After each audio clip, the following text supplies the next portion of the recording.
Hey, it's Spence from WP Launch Club with your WordPress tip of the day. Today I've got a great plugin that fills the gap in the current version of WordPress, which is between 5.9 and 6.0, depending on who you ask.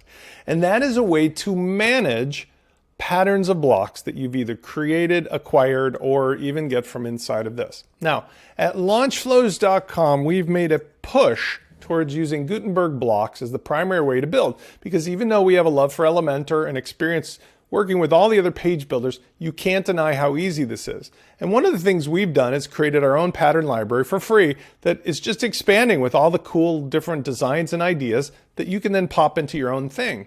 And here's what happens. Somebody does that, and then they want to save it to reuse it elsewhere. Now, while it's true they can send it over to me and I can put it in the library, you want to use it on your own site again and again. And although there's a sort of hacky way to do that by saving it as a draft post, this plugin, Build and Control Block Patterns, does it for you. And it really does it in a great way that I personally think should be just built into the core. Here's how it looks and works. There is a plugin that when it's installed gives you this menu item option list. Block patterns, add new, category, directory, keywords. Now, I'm not going to fuss around with the fact that they've got a directory of patterns. That's cool, not my primary purpose. My primary purpose is that you can either import patterns or you can create new ones simply by copy paste. Watch how this works. Here's the scenario. You go to LaunchFlows or anywhere else where you collect a bunch of blocks or block patterns. You say, I want to save this to use it in the future, or I want to use it on multiple pages or posts. I don't want to have to save it in public view. So let's do it. For example, let's take our deal site redemption, right? I look at the pattern from either, let's say, here at LaunchFlows, or you could go to the Gutenberg Hub or anywhere else, and you see whether it's what you want.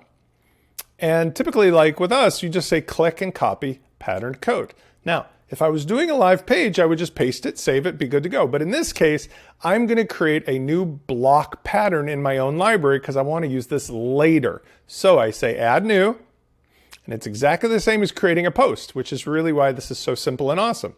So watch this. I say, what did I do?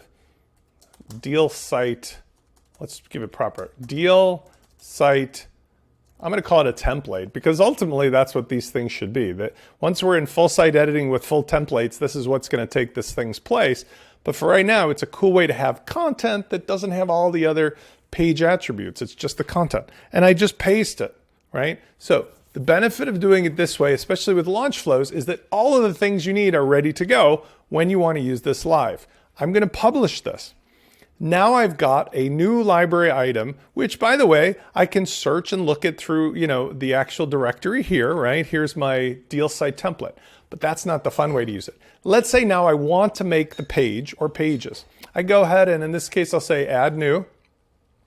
And with LaunchFlows, again, I can make any page into a checkout or do this on a product.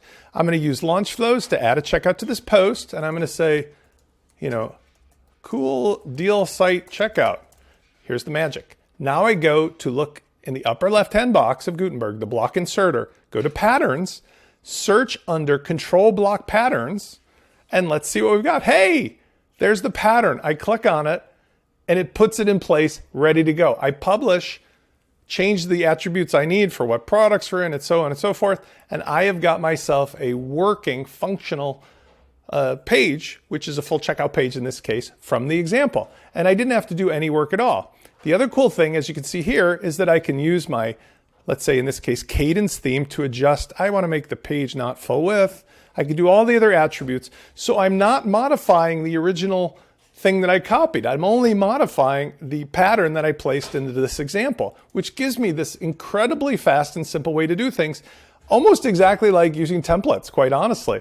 So I think there's going to be a need for this going forward. I love this plugin. It's free. It's in the repository. As always, if you have any questions, reach out to help@wplaunchclub.com. Otherwise, definitely make this one a part of your regular sort of toolkit of stuff to use with what Spence teaches. And I'll see you on the next video.